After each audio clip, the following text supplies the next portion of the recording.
Welcome back to Close Up. So when Senator Cory Booker comes to the Granite State, he does not stay in local hotels. Why? He's reviving an old first-in-the-nation tradition of staying at the homes of the rank-and-file Democratic activists who could help make him the next president of the United States. Senator Booker joins us this morning. Thanks for being here. Happy St. Patrick's Day. Thank you. Before we get to the lighthearted stuff and where you're staying, let's talk about something very serious. This attack in New Zealand, in Christchurch, 49 people dead, two mosques targeted. And it appears from some of the reporting that this shooter may have been inspired or celebrated in some way American extremism. So my question is this: does the next president of the United States need a tangible plan for combating hate, not just in the U.S. but worldwide? And what does that mean? What would that mean to do? Well, the next president needs to be one that condemns hate, and we don't see that happening with what we saw in Virginia with failure to even speak strongly and unequivocally against hatred and white supremacy. We've had in this country since 9/11, I guess now we're up to about 80 terrorist attacks. The majority of them have been right-wing extremists. The majority of those have been white supremacists. And so we've got to get back to being a country that's united against hate and that does things to make sure that we are keeping people safe from all kinds of threats. And that's why common sense gun safety makes a lot of sense. And we know we've seen so many incidents in this country where those folks, if we had universal background checks, wouldn't qualify, and closed loopholes wouldn't qualify for getting a weapon. There's things we can do to counter hate and to counter violence. When you were the mayor of Newark, certainly gun violence was not an abstraction. You had to deal with this on an almost daily basis, I'm guessing. In 2013, you referred to the gun debate as tiring. What did you mean by that, and does that still reflect your view? Well, I say tiring because why are we having a debate over things that over 90% of Americans agree on? 86% of NRA members agree that we should have a universal background check, that it's absurd that someone who has terroristic beliefs, literally overseas, there's been terrorist organizations who've been using our lax gun laws as training, telling people, hey, go to America, you can go to a gun show, don't have to show ID, load up with a trunk full of weapons and go do unspeakable carnage. That has to stop.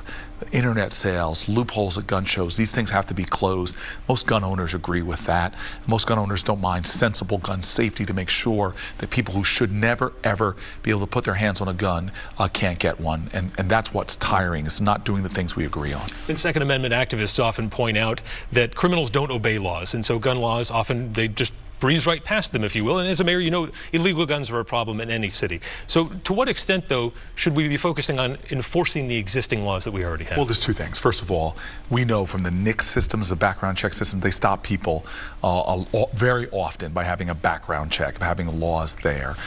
We know that closing the gun show loopholes and having common sense gun safety. Actually, we've seen this for states that have comprehensive background checks. Assaults against women with guns go down over 40%. So you can't say that these laws don't make a difference, and doing the common sense things that most Americans, even gun owners, agree on. We've got to do those things. And then there's other things that we can do to make people safer in America. And we've got to start saying that, look, safety and security is one of the reasons why governments are formed in the first place. And let's unify around this idea of helping to lower crime. This is why I'm such a big person for criminal justice reform, because we have a criminal justice system in many ways that makes us less safe in America. Let's use a simple example of marijuana laws in this country, which are profoundly unequal. We had more marijuana arrests in 2017, marijuana possession arrests, than all violent crime arrests combined. So we have our police running after people to arrest them for things that 2 of the last 3 presidents did. Heck, presidential candidates now are openly admitting they use marijuana, but we're still seeing kids getting locked up. And the reason why that makes us more dangerous is because you see that low-income kids, more than kids of privilege, are often the ones getting arrested. Disproportionately, actually, black and brown kids. There's no difference between blacks and whites for using marijuana, but blacks are about 4 times more likely to be caught for it. So now that kid comes back with a criminal conviction, they can't get a job, they can't get a loan from your bank, they can't get public housing. There's tens of thousands of collateral consequences that shut off opportunity to those kids, and often they make the bad decision. They can't get a job, they end up going back further into lives of crime or in the drug world. We've got to do things that's about restorative justice and empowering people to succeed, having a criminal justice system that reflects our values and gets the outcomes that we really need. How do you balance the altruism of criminal justice reform with the reality that there there are hardened criminals out there who will take every advantage to continue harming people and accruing wealth to themselves by ill-gotten means. Well, this is the misperception that we have in this country, that somehow the majority of people we lock up are these hardened criminals. The majority of people we lock up, as I said, remember, more marijuana possession arrests than all violent crime combined. So let's agree that violent criminals and people that are hardened criminals should be in jail for a long time. What about for the majority of people who are committing nonviolent crimes, often as a result of this broken drug war? And we are treating things like drug addiction with prison. We're treating things like mental illness with prison. In fact, the biggest mental health care facilities we have that aren't giving health care is American prisons, which is just locking up people disproportionately who need health care and not more harm that's compounded by prison. We have a criminal justice system that makes us less safe by dealing with vulnerable populations who are hurting and need help by prison, which is so much more expensive. Let me give you an example. Seattle, Washington did a simple study. What's more expensive, leaving mentally ill homeless people on the streets or putting them in supportive housing? They found out, just analyzing about 23 people, that they saved taxpayers over $1 million by putting them in supportive housing, because they end up in our jails and our hospital emergency room. Florida did a similar study. They were spending 3 times taxpayer monies on law enforcement, going after mentally ill people, as opposed to the much cheaper way to do it is to give people a caseworker and health care. We are seem to be a society now much more comfortable to pay so much more money on the back end of a problem, as opposed to investing in smart interventions that would actually make us safer and reflect our values and be far more humane. On healthcare, you're a supporter of Medicare for all. What does it tell you that the states that have looked at a big picture idea on healthcare, like Vermont and California, have done so and then backed away? Well, look, you have states like Massachusetts that have opened access to everyone in their state. This is not something we can't do. We have the capacity to have a nation where everyone has access to health care. Everyone. Now, there's many different ways to get there. That's why I'm on a number of Senate bills. I believe in Medicare for all as a way to provide that. But let's just start with common sense. Come on. We know as a nation that if we do things like, hey, lower Medicare eligibility, maybe we can't make Medicare for all in our first step, let's lower it down to 55. It would take a lot of older people out of private insurance markets. And guess what would happen to those private insurance markets? The cost would go down. We'd see people's cost of health care go down. There are common sense things we can do to it. Massively expand access to health care, lower costs, because right now we shouldn't be satisfied to have the most expensive healthcare system in the country, in the globe, and have the worst outcomes for developed nations that's costing us nearly 20% of our GDP.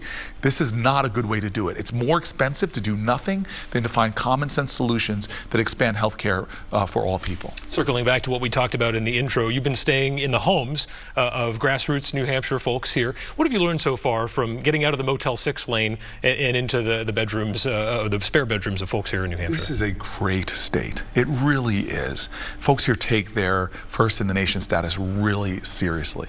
And for me, who wants to campaign here, didn't grow up here, but I'm trying to earn the respect of everybody. I want to show them that I'm going to campaign in the New Hampshire way. I'm going to get out there and meet as many people. I'm going to go from the north to the south, from the seacoast to the cities. I'm going to campaign and work and try to earn people's respect by working as hard or harder than everyone.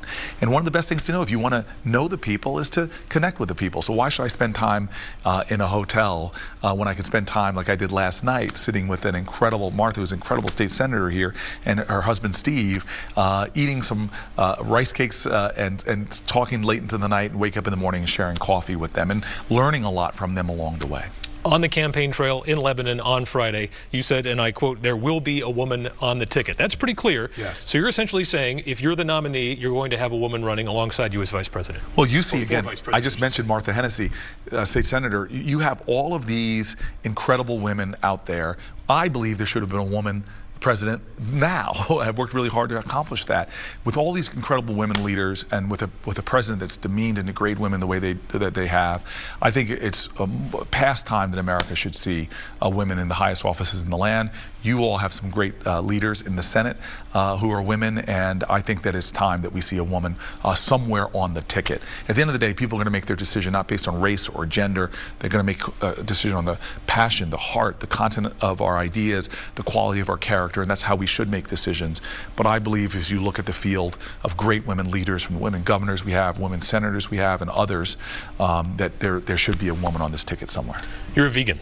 Should Yes. the next president be encouraging agricultural policies that direct people, perhaps gently, away from eating meat? I think that we are a nation that believes in freedom, and folks should put on their plate what they want to put on their plate. But look, we need to be having agriculture that's sustainable. I've done a lot with working with farmers to stop a lot of this corporate consolidation in the agricultural sector that is cheating farmers out of their share of the consumer dollars, raising the costs of their source products, and ultimately hurting the end consumer. We need to make sure that our policies reflect our values. And our food system in many ways is broken, and you now have countries taking advantage of us, like this large international corporation called Smithfield, that's a Chinese-owned company that literally has their corporate consolidated farms in places like Duplin County, North Carolina, where they have these massive CAFOs, concentrated animal feeding operations, that are literally poisoning our rivers, poisoning our soil, and the way they're doing their farming.